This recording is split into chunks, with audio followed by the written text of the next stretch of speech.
Hello guys, magandang tanghali guys. So tanghali tayo nagvo-vlog guys. Tanghali tayo nagvi-video jamming ngayon. So meron naman tayong kwento ngayon guys. So isa siyang babae guys, no? Isang babae. So napakasimpleng babae ito guys, no? Ito yung ating istorya ng buhay ko part 2. So meron tayo dito guys. Yung pamagat nito is bibingka.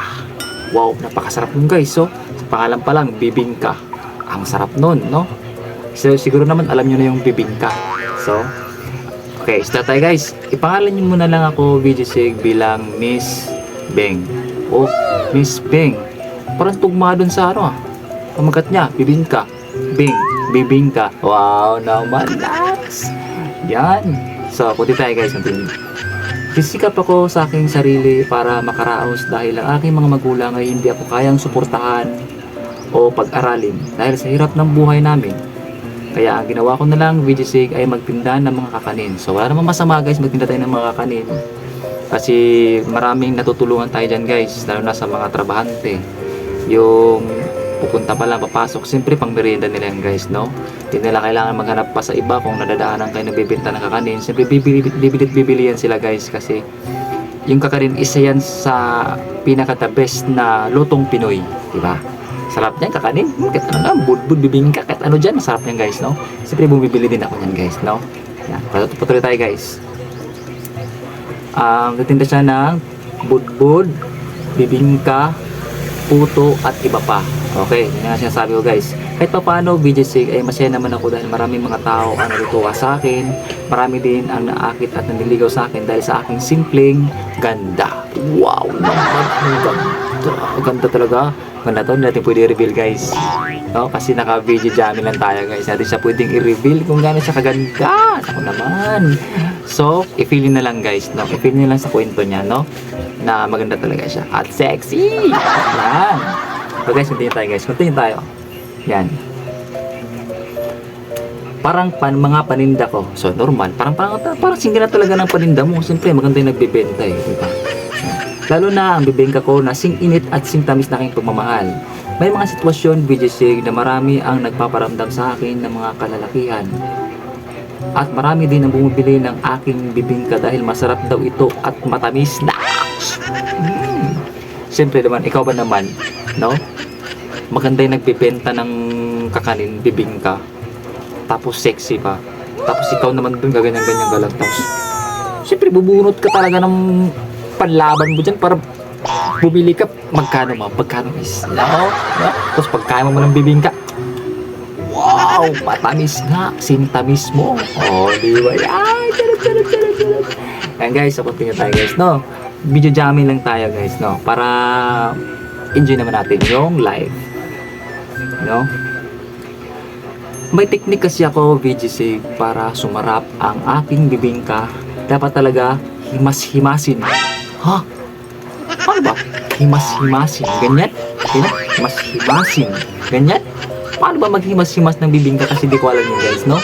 Di ko alam yung pagluluto ng bibingka, no? Himas-himasin ng maayos. Lagyan ng tamang halo. Siyempre, halo talaga yan. Siyempre, lalo na pag may sisamisin dyan, masarap yan, no? Tamang halo at patagalin sa apoy. Ay, siyempre, masarap yung talagang pinapatagal mo sa apoy, guys, no? Singhat mo. Singhat ng apoy at singtotong ng apoy. So, masarap talaga yung bibingka, guys, na singtotong. Pag pinaan ka, talagang may energy ka, diba, guys, no? Masarap, alam nyo, guys, masarap talaga yung bibingka lang na pag sobrang tutong. Medyo tama yung pagkatutong niya, tapos mainit pa. Ayan guys, no? Sarap talaga.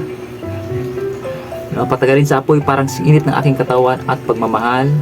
No, ang bibingka ko talaga, VGSig, ang aking panglaban para makabenta at makaipon. So normal guys, no? Siyempre nagbebenta tayo, dapat talaga hindi lang tayo basta-basta na magbenta lang na walang ipon. Kailangan talaga mag-ipon tayo. Lalo na kung walang sumusuporta sa akin, sa atin, lalo na kung mahirap tayo, walang kayang mga magulang natin, siyempre diskarte na lang tayo guys, at least marangal, no? Mag-ipon talaga tayo para may panggastos tayo, lalo na pag mag-aaral tayo guys, di ba? Pero kahit ganun pa man, VGSig, ay naisip ko pa rin kung kailan kaya may magmamahal sa akin at mapakain ko siya ng aking bibingka forever. Next naman! Bibingka forever, makakain. So you know what I mean? You know what I mean. Sama na iniisip nyo guys ha. Sama na iniisip nyo ha. Yung bibingka ba, yung niluluto ba, siyempre, mag-asawa na kayo. So, kakain ka talaga araw ng bibingka. Kasi sino ba naman hindi magsawa niyang bibingka, kakain ka. Sama na iniisip nyo guys ha. Careful. So yan guys, no?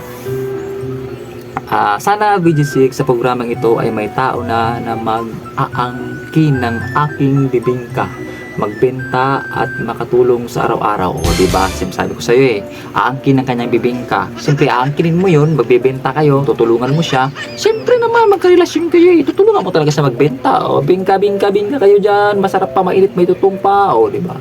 O ano ka na, sama na inisip niyo guys no? Walang problema kung hindi maubos ang budbud namin at bibingka. Dahil pag uwi, magkainan na lang kami ng aming tira. Magkainan ng aming tira. Masama iniisip nyo guys ha? Hindi yung magkainan na magkainan talaga guys ha? No? Ibig sabihin yung may tira ng bibingka. Siyempre, sino ba namang hindi mo kakainin yan? Masisira na yung pagkabukas. Siyempre, kakainin mo talaga yung bibingka, budbud. Magkainan talaga kayong dalawa, magkainan. Ganyan ba? Ang kainan, ganyan. Magkainan, ganyan. Ganyan ba? Sama na isip nyo guys ha? Careful kayo ha? No? Magkainan daw silang dalawa. No? So, yun lang guys, no? Sabi niya sa akin dito, maraming salamat sa programa mo, Video Sig. Kahit papano ay na-share ko sa inyo ang program sa kahit papano ay na-share ko sa inyong programa ang kwento ko. So yun lang guys, no? So kahit short lang ang ating videos ito guys, ating video jamming guys, at least may na-share naman ako sa inyo. Katuwa lang naman guys, no? For entertainment lang. So yun lang, maraming salamat. And kung gusto niyo yung video na to, paki-comment na lang, no? Sa mga reaction nyo guys, no? Kung anong iniisip nyo, masama, babala kayo dyan. So don't forget to share and follow my Facebook page. Maraming salamat. Bye-bye!